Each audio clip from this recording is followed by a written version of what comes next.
We recommend that all first home buyers use a mortgage broker. In this episode, we're going to find out the optimum time to start working with one and what the benefits are of doing this early on in your home buying journey. Welcome to Your First Home Buyer Guide, the podcast for first home buyers who want to get it right. I'm Megan and that was Veronica. We're both buyer's agents and probably old enough to be your mums. But that's a good thing because between us, we've got over 40 years experience and we are going to share with you bucket loads of stories about avoidable mistakes. Together, we're going to make sure that you get unbiased and real information that you can rely on so you can get where you want to be without missing a step. Now, we've got loads of great tips for you in this episode, and if you'd like more useful tools, head over to the website homebuyeracademy.com.au. There you'll find free checklists that you can download, a free mini course on how to price a property, and our Where to Buy workshop for only $39. Priceless stuff, really. Bargain. But before we get into the interesting stuff in this week's episode, here's the boring bit, the disclaimer. You, of course, know that nothing in this podcast is to be taken as personal advice. We always recommend getting the advice of an expert in their field of expertise. Now, we've done our very best to ensure that the content is correct at the time of recording, but things change. So check with the relevant government authority or your advisors to get the most up-to-date information.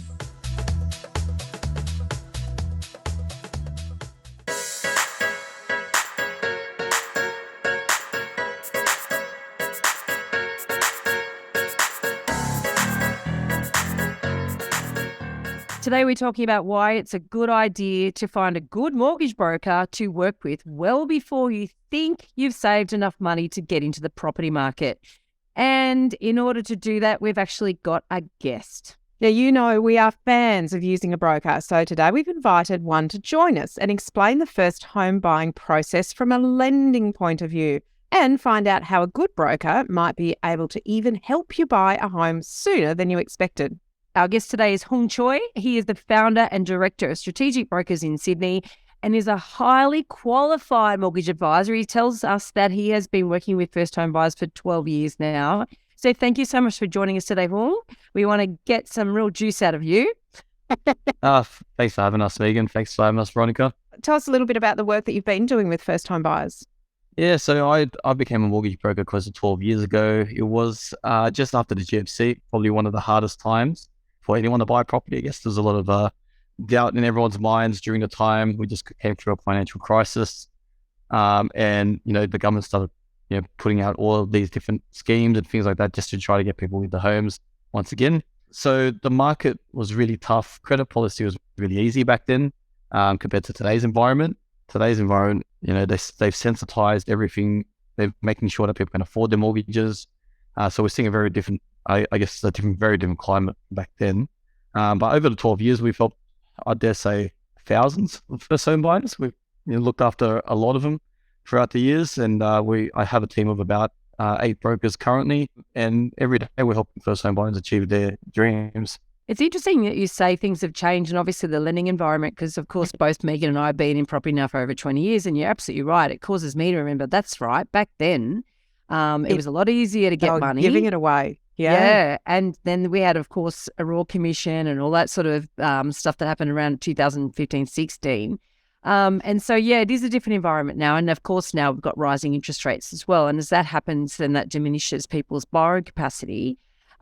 So let's kick off before we sort of get into some of the nuts and bolts of when you're ready, what you need to know, all that sort of stuff. Tell us some of the biggest mistakes that you see first home buyers making. Yeah, I think probably the very first, mistake that they make is not talking to somebody sooner. So that is probably the biggest thing that people do. They think, I need to save up this amount of money. I need to get to this level, capacity. I need to achieve certain things, and sure, they might be personal goals that you want to achieve before you want to go buy a house. But I think regardless of your personal goals, you need to speak to a professional to find out exactly what you're doing. So whether you're actually saving towards getting a deposit to then reach a certain price tag, you might be trying to achieve or buy a property that's 1.2 million, for instance, because you've been looking at the market. But a lot of people don't realize they might have been able to buy it yesterday. They've already got the 50 grand buffer in place. They've already ticked all of their goals, but they just never spoke to anyone, so they didn't know which direction to head. Is it possible they could have even spoken to the wrong person in that process and got the wrong advice? Because there's so much free information on the internet, isn't there? Absolutely. So an example of a customer which I met years ago, their parents were up and willing to give them a guarantee to buy their first property. They earned plenty of money. They spent plenty of money, but, you can adjust from Wagyu beef back to, a Sure normal can. 3+ marble, Tuna. You can get There's a a tuna. famous case, the Wagyu and Shiraz case, where That's correct. where you can pretty quickly cut back on your spending.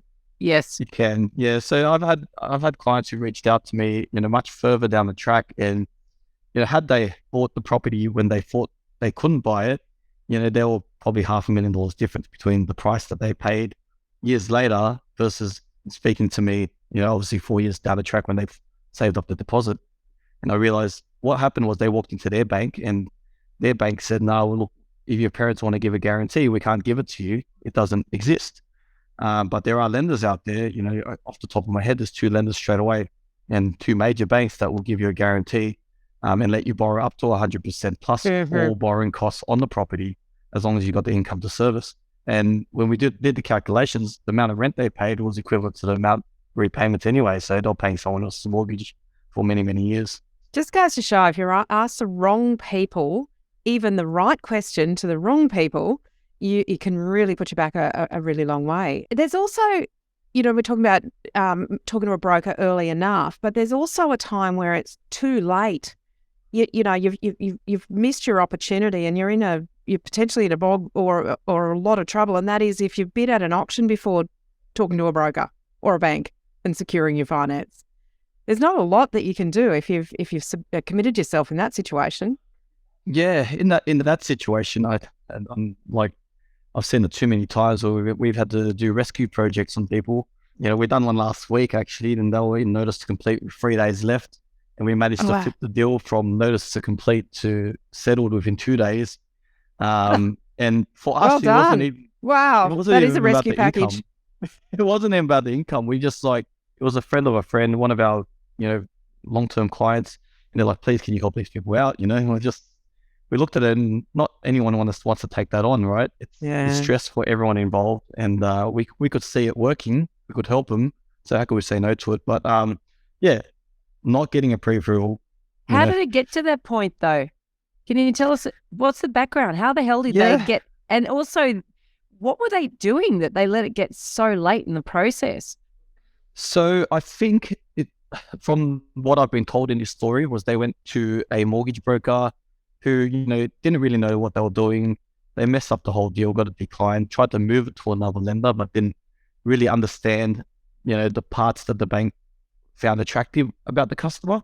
So basically the broker put it to 2 different lenders that wouldn't suit this customer. They were never going to approve these deals. They had policies that didn't suit the customer's situation? Correct. Yeah. So I guess on a high level, one customer was, receiving, I guess it's overtime in their pay. And when we put it into the calculator, it didn't pass with theirs because they were shading the overtime dramatically, right? They were comparing the overtime to the previous year, and then they were taking the lower of the overtime plus base income versus the previous year's income. So that was always going to be a fail.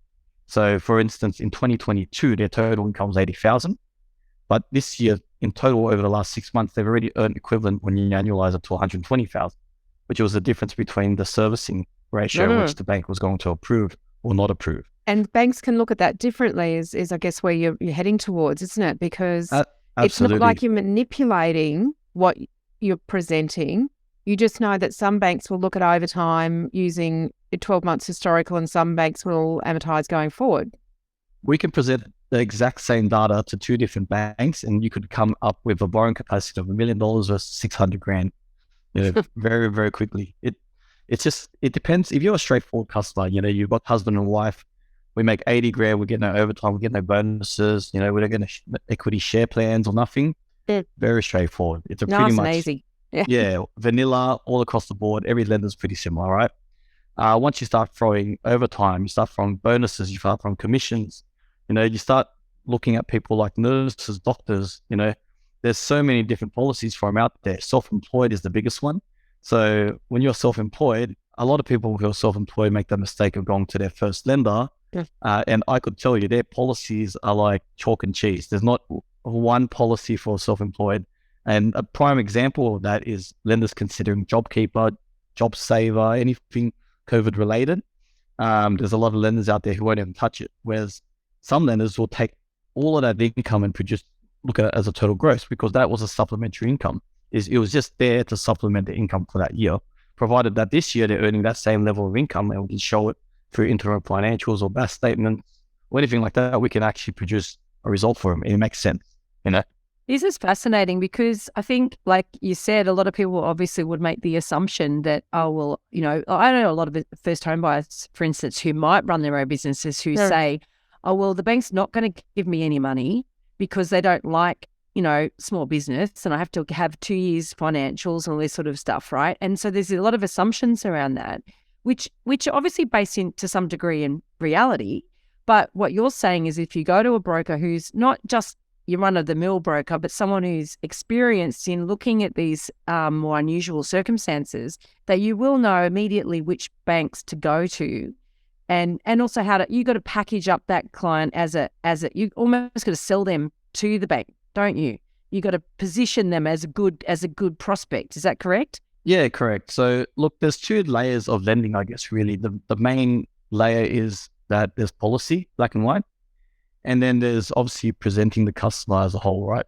And, you know, good character, that their income, we're not just trying to, you know, put a wool over their eyes and say, hey, look, they were earning this much, now they're earning X amount.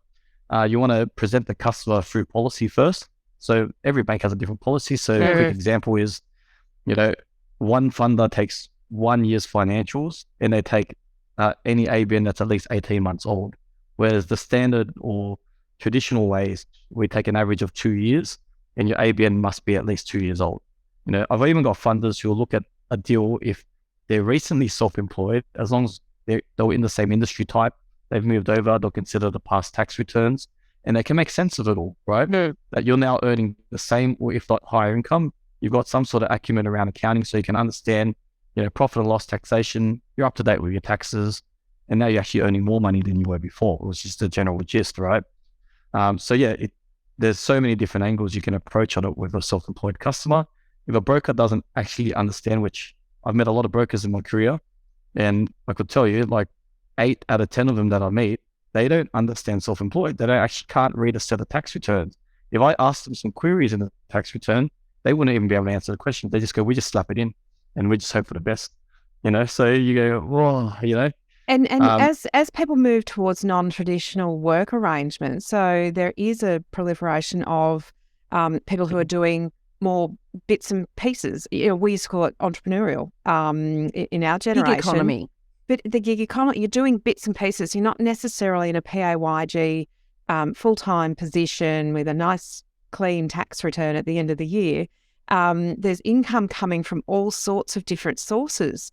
And what you're saying, what I'm hearing you say is that if you bring all of those different sort of elements to a bank, they might just look at it and go, oh, too hard, not us. It doesn't fit within our box. If you go to the wrong broker and they don't understand how to put that together and present it within the bank's policies, whichever financier you're looking for, then they might miss that opportunity of being able to buy. And as you say, able to buy sooner rather than waiting until they have a nice clean tax return. So it's even more important now, isn't it, to have a broker who can understand how that kind of income it can be used in the assessment. Yeah, 100%. Also the prep work leading in. So for instance, we're about to go into the end of the new financial year, which it will be June 30 this year.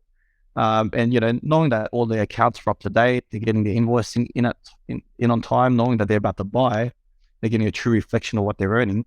It's really important, you know, that prep work, even talking to the broker. I've done deals with guys which I've met years ago, you know, and it's taken them that many years to get in order, but they know what their goals are. We've set the agenda early. We know that this is what we've got to achieve in the business to reach the goals of purchasing, you know, a house at $2 million or whatever it is, you know.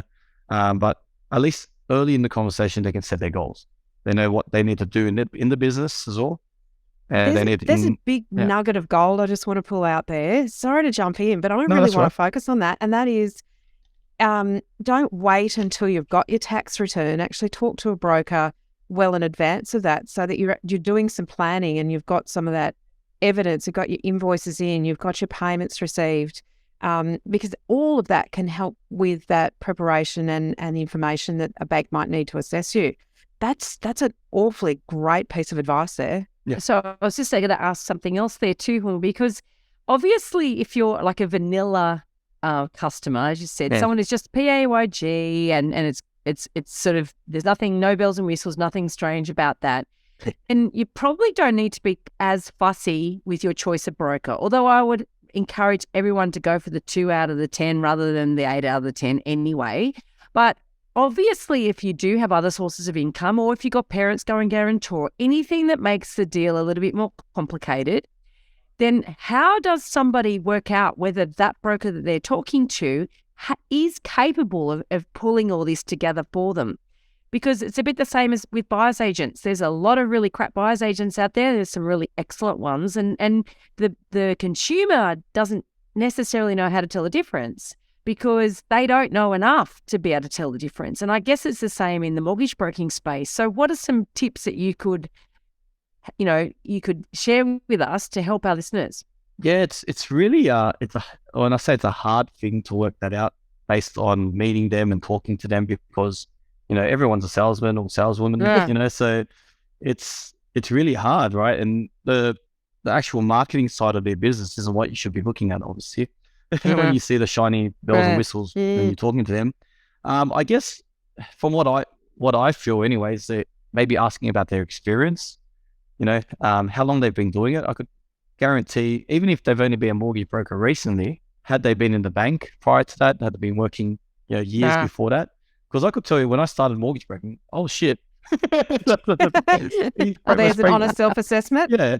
I've done 2 years and I was probably, I absolutely struggled at getting deals across the line because I didn't know what I was doing, right? In the first couple of years. That experience is vital and they're always key. If they don't have the experience, then they're part of a larger team that has that experience, So they're either being coached or mentored by the right people. So you got to look a bit deep into it, when you ask them those questions, maybe, hey, how long have you been doing this? Who you're working with, and then, from their website, you'll be able to see who's in the team. Things, very basic things like that. I know it doesn't sound too complex, but I think that experience is key. With self-employed customers, especially, most brokers don't actually have accounting knowledge. Myself and pretty much most of my team have accounting degrees. So, we kind of pick up people from a different kind of different space. We think that accounting knowledge is really important. Really understanding, how the whole system works, or the whole ecosystem of money works, is really important. So those key points I think are really vital in selecting your broker. That's a good point, actually. Quite often, some of the brokers that we work with in our business, and we work with Hung actually, but they've actually had financial planning backgrounds. And certainly with the changes in legislation around financial planning, a lot of people decided, you know what, they might have been doing both before. And quite a lot of them decided, look, I'm just going to focus on being a mortgage broker. But the fact that they've had that background means that they do see things more holistically than somebody who's, and I agree with you too, like people coming through the banking system, and some of the ones that I've worked with for many, many years have come through the banking pathway. It's that experience thing. It's like, you can have 20 years experience, but it's the same year every year. Like people never seem to learn. There's no cumulative learning. And then there's that 20 years cumulative experience, or 10 years cumulative experience, as opposed to just 10 times 1 year, So I think asking some of these questions that you're talking about, well, what are some of the more complicated deals that you've got across the line? Where have been some of the more challenging customers that you've had? Because that would sort of tease out whether that experience is cumulative. Like, you don't want to still be crap after 10 years, but I'm sure there's some mortgage brokers that still are, Yeah, length of time doesn't necessarily define benefits and good. And I think, Veronica, further to that is probably even asking, have you had anyone in a situation that was similar to me, and what were some of the challenges they faced, and how did you deal with those challenges? Because if you're constantly dealing with the larger end of town and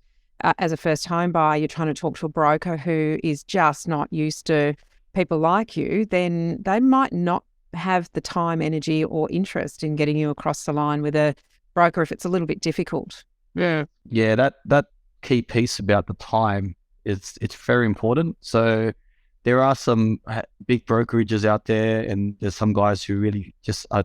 They're a churn and burn model, for instance. They're out there, they're getting their leads, whether it's real estate agents, wherever it is, they're just producing these mass leads, right? And then their call centers are calling and then producing them through it, and they've only got half an hour for you. And is that what you're really looking for in a broker? You've got to ask yourself that. Everyone's got a different business model. Our personal model is all about relationships, so it's not the same as some of these bigger volume writers. We do good volume, don't get us wrong, but we've also got a big engine room to support that. So really important piece of the puzzle.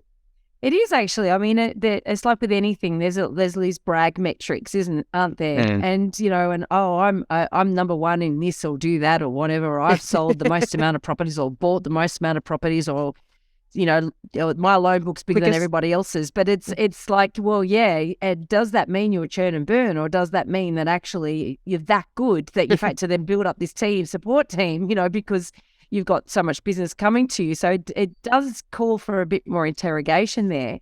I think one of the things that feedback we've had from quite a few of our students in the program is that, they've had to go through numerous brokers before they found a good one.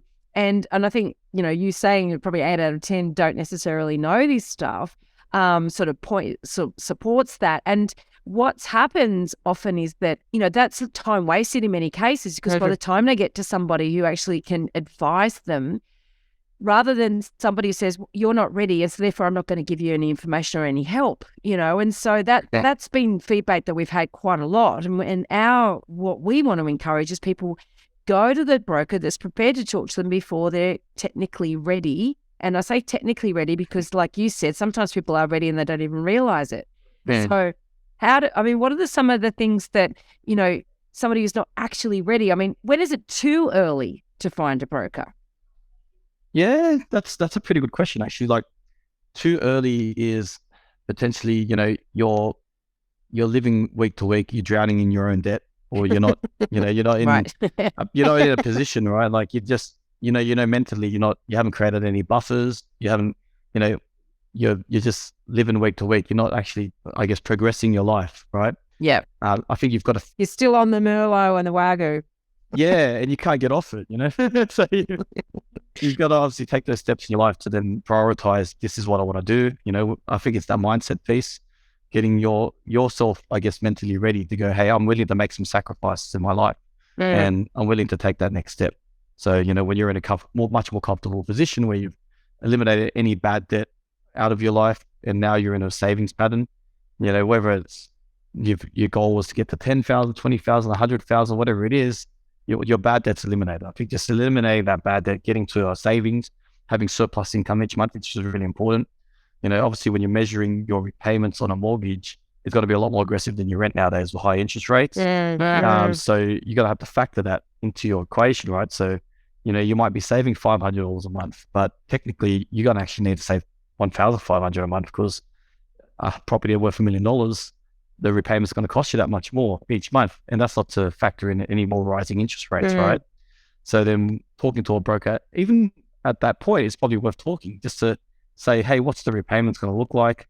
How much do I need to save a month? And a good broker will be able to guide you to say, hey, look, if you live in, say in the West, and you want to get to a 2-bedroom apartment, you're one being Gladesville, so that's going to be $1 million, whatever it is. You need to save this much. Your repayment's going to be this much. So you know exactly kind of how much bad debt you need to eliminate, how much you need to be able to prove to yourself that you're saving each month before you can take that leap. So we call it getting financially fit, and we talk about it in your first home buyer guide, the course, about this lead up work, and it's all of those things that you've just spoken about. It's all of the pre things that you need to do to make things look good, and to have some good habits, and to have things ready to be ready to talk to a mortgage broker. So I think that's really good advice, is getting yourself clean from a debt point of view, from looking at your interest, your credit cards and potentially reducing those limits, because a lot of people don't know that that's what the bank looks at. You might pay it off every month, but if it's a $20,000 card, then there's potentially $100,000 in borrowing capacity that you've eliminated. There's probably another topic I might throw in there. People don't talk about this much, but some people, in the younger years, they go traveling and things like that, and they end up with bad credit. So they might have defaulted on the credit card, went overseas for 6 months, and, they're in payment arrangements and stuff like that. There's a solution for that, in a sense that some people might have been put at the debt collectors already, and it's really hard to get a first mortgage after that because, you've got bad credit history. There are companies out there, credit repair agencies. I don't know if you've ever brushed on this side, but they can actually help you remove the defaults if you have a default. I think I've got a live example. I had many of them, probably about maybe 20 cases I could present, which were guys who had like a credit card default, for instance, thinking they're doomed. They're never going to get a first home until they pay that off, and then that's forever stays on their file. Or not forever, 7 more years will be on their file, right, till it's removed. But they're always stuck with these shitty lenders or crappy lenders. They're stuck with these crappy lenders, and they can't get to a major bank or something like that who's going to give them a much lower rate of interest. But that's not the truth. There's credit repair agencies, because the people who loaded the default on you originally, if they didn't follow the actual legal requirements to load that default must be removed. So you pay out your debt, you contact this agency, or you better to contact the agency first, because they will guide you on how to pay out the debt, negotiate the debt, and then get it removed. So I've had many cases where I was able to remove this within 30 days using one of these agencies, and then I bought them a house. My own brother was a live case, so I've done stuff like that for people and managed to buy a house and make $500,000 in equity, which they never thought they could achieve. And certainly not suggesting that people should mismanage their credit card debt and have it removed easily. It's not easy. It's not recommended. But talking to someone like you who knows these things could be helpful if you have found yourself in that situation. I think what's important there too, sometimes in relationships they go bust and you somehow find yourself that you're stuck with an overhang of the fact you were with someone who was not very good at managing money, and that often in couples there's a spender and a saver, so that it sort of leads into problems anyway. But that's a topic for another episode. But what you're saying, Hung, is that if you're sort of a bit young and irresponsible and you live it up for a bit, and then you sort of a few years down the track you're in a stable employment, you're actually getting ahead, you're budgeting, you're saving, you paid the debt off, but you've still got this sort of black mark against your name. And it comes back to what you're saying is, at what point should you go and get a broker involved? Is when you've started to get those disciplines and those good practices in place, and you go, right, well, I am a person that can save the money and then pay a mortgage. And so therefore I can prove that I have the capability to do that. So now's the time to get some advice. And I think that that's a great, interesting aspect to that. Are there other things that you see first home buyers doing, or assumptions that they make that they potentially could do things differently if only they got some advice earlier? Oh, absolutely. Probably leading into the buyer's agency side on that a bit more was what a lot of first home buyers do is they listen to their friends or their peers or people around them about what a good investment is or what a good property is. And, hey, my friend said, let's buy this unit in a block of 5,000 units, which has this beautiful swimming pool that has an infinity pool at the roof. Like, you see things like that, and they're just listening to their peers rather than listening to people who've done it, had the experience. I think even myself personally, when I was buying my first property, there was so much smoky mirrors, just people giving me information everywhere. And every second place you go look at that's going to fit your budget, you get different, opinions from the real estate agent, from the guy trying to flog you an apartment, the guy trying to flog you something else. There's somebody flogging you something, so, get unbiased opinions, look for somebody who's actually done it, or look for the professional who's done it, or professional helps people every day to achieve their goals and do these things in the right way. That's something, I wish I had myself personally. My first few transactions, I did make some poor decisions early on, made some good decisions later. You live and you learn, right? But I wish I could skip that part of making the bad decisions very early. I listened to anyone and everyone back then. But now I kind of, how do you put it? The proof is in the pudding almost. So I kind of take that, or I look at people who've achieved it themselves and seek their kind of guidance, even if it's just two-liner that kind of changes your mind or makes you think a bit more, I guess, about the selection of property. It's a game changer. Yeah.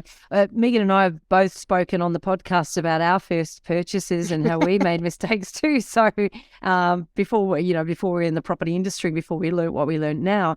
And it's actually interesting. I've recently had a bit of a stoush online with somebody who's very much targeting that, maybe not the first home buyer segment, but certainly the first investor segment of the market, and got quite a following. But the problem is, and it's what I've really kept saying, where's the proof? Where's the evidence? And how long have you been, doing this for? And how long, what length of time have you got to show this evidence? And what benchmarks are you using? And it's like, oh, well, I'm not a boomer.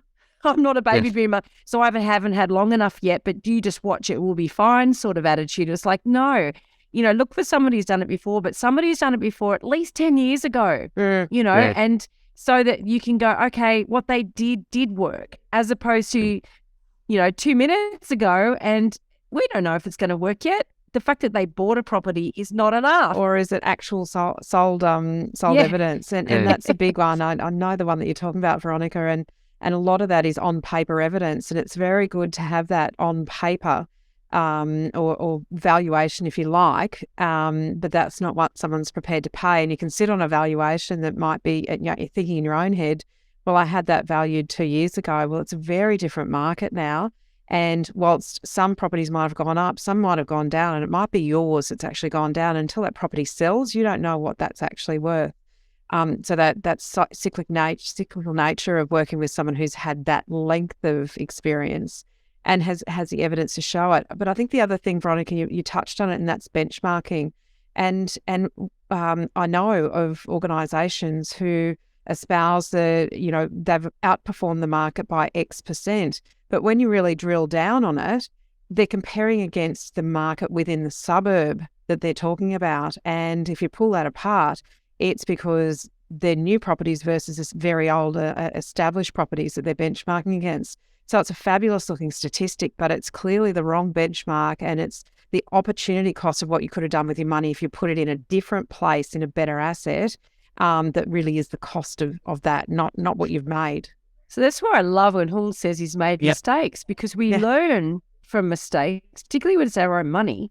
And when you see the difference of what could have happened versus what did happen, and you know it yourself, then you are more likely to actually be able to help someone.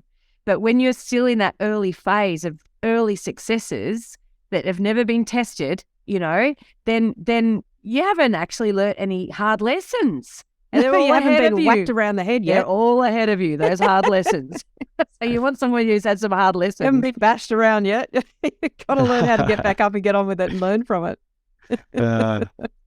Oh, yeah. I mean, one of the things because of course my podcast co-host on The Elephant in the Room, he's a mortgage broker. And one of the things that Chris often says is that they spend time in their business unraveling bad decisions that people have often made in the years before. And this is what, your first home buy guide is all about. We don't want you making those poor decisions that you got to get unraveled at some future point. So this is why we want Hung on today to talk about why it's important to get some of this financial advice, someone on the team, and test those brokers out. So another reason why it's important to start getting a broker on board early is because if you start having conversations and think, I don't think this is the right person for me, you've got more time to go and find another one. Yeah. Or even the second opinion thing sometimes I find is really valuable. Sometimes you get presented an option or a few options, obviously, for one mortgage broker. But there might be better options out there, So getting a second opinion, it doesn't take long, but be obviously transparent that you've already talked to someone, so you're not wasting too much of their time as well, right? And to say, hey, look, I've already spoken to someone, I've got a pre-approved, this is kind of what they're presenting. I just want to do a quick proof check. It doesn't take another mortgage broker it shouldn't take more than 10 minutes to kind of just have a look at it and go, based on what you're telling me, it sounds pretty good, So that's something always worth maybe just having a quick 2-minute check as well, Is there ever a reason where a buyer might be better off going directly to the bank rather than to a broker? Yeah, so the answer to that is probably in the case where, it's a hard question. in the case where the turnaround times. So if you're in an urgent transaction, So you've left it too late? yeah, you're left it too late and you need something done urgently. So I know there's not meant to be any channel conflict, but the bankers are allowed to do deals pretty quickly at the same pace as mortgage brokers who are on a premium program with the banks. So Right. So to give you an example, our business, we're at the top level for pretty much all of the funders that are out there. So some banks give us a guaranteed turnaround within 24 hours. Whereas if you're a broker who doesn't do substantial volume, you'll be waiting in the queue for anything up to 17 days. So you're waiting 17 days before they even look at your file, let alone the rework. So some people have a bad experience because they submitted the deal and like, where's our file? And the broker say, oh, it's coming. We're 17 days Stuck in the bank. And then they didn't present the file correctly. They're missing a document that goes back in another queue for another 5 or 6 working days. So that's where you can have some major problems. But yeah, that's. And isn't the broker, don't you have sort of a duty of care to a client that a bank doesn't have the same threshold? Is that something that's a thing? Well, I think when you mean threshold, you mean this is about turnaround times, but yeah. No, it's more about your duty of care in terms of the advice you give a client. Is it that there's higher standards that brokers have to adhere to? Oh yeah, absolutely. Yeah. So when I actually worked at a bank for 2 years. So when we were in the bank, our requirements to lend money was a simple course produced by them. And, our compliance was based on what the bank was auditing internally. And then externally, obviously, they had the government coming and auditing as well. But what we have to do as brokers, we have to continually educate ourselves. We have to get CPD points constantly. We always have to look at, what's happening in the marketplace. We also are looking at multiple lenders, which allows us to have a wide view rather than just a singular view. Interesting. So there's been an awful lot here that you've shared with us that first home buyers can really take on board, right from the getting financially fit through to how to interview a mortgage broker, what sorts of things they need to have in mind, that it's, you can't be too early. Sometimes having those conversations before you think you're ready to be ready could help you actually get financially fit. And that could be an absolute game changer in terms of how quickly you can purchase, which of course in a moving market could be the difference between a couple of $100,000 in a rapidly rising market. Tell us, I'm really interested, and this is a question that we ask all of our guests. What is the one thing you know now that you wish you knew when you were a first home buyer? Yeah. I think the thing it's a very simple line, I think, is somebody once said to me, here, property it's all about supply and demand. Yeah.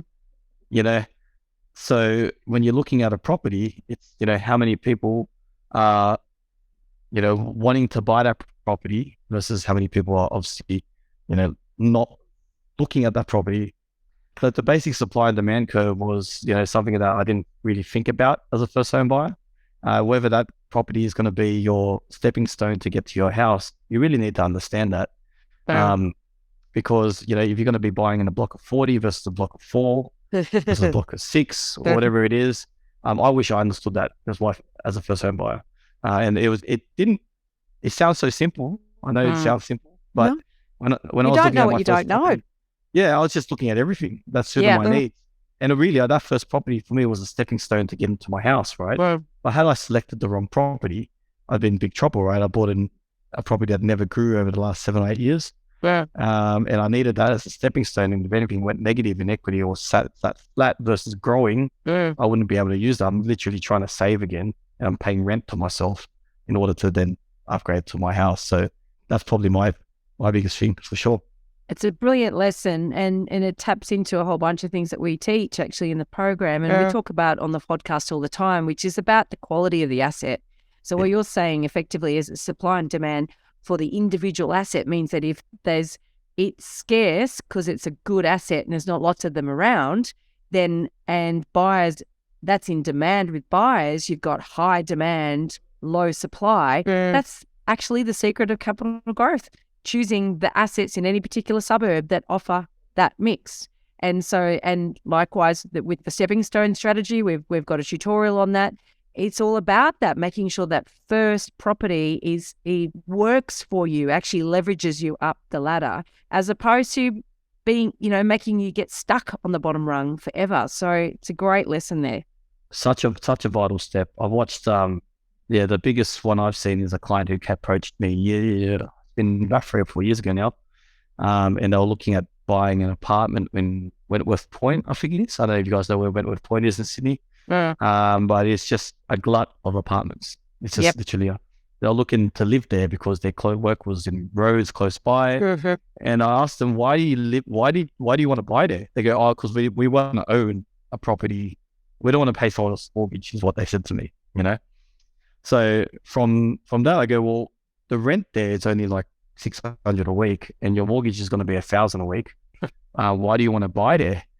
They go, well, we want to own the property that we live in and we want to upgrade and eventually buy a house. Didn't make any sense to me, So I've watched them from 4 years ago end up buying a much better asset. They've probably made about $700,000 or $800,000 in growth on that property. And guess what? That property they would have bought at Wentworth Point is probably worth $100,000 less than what they would have paid for it back then. And I'm about to do a deal for them to get to their family home now. So, seeing stuff like that is just amazing. That's great. It certainly aligns with that our Homebuyer Academy principle, home buying principle number 4, which is if it's easy to buy, it's probably going to be difficult to sell. And that really does wrap up what you've talked about in terms of supply and demand and scarcity and so forth. So great lesson there for everybody. Thank you, Hall. I really appreciate your time and good luck with everything within your business. And we look forward to talking to you again sometime. I think this has been some great lessons here for our listeners. Thanks, Roka. Thanks for coming on. In this episode, we've covered a very small part of our 10-step online course for first-time buyers. If you would like to learn more about the process and how to buy without making a mistake, then head over to our website, www.homebuyeracademy.com.au. Don't forget to subscribe to the podcast so you won't miss an episode. And if you like what you've heard today, please give us an iTunes review. 5 stars would be wonderful. It will help others find us as well. Thank you for joining us. We hope you found this really useful. And if you have, please share the love with others who you know are in the same boat. We'll be back next week with some more priceless stuff.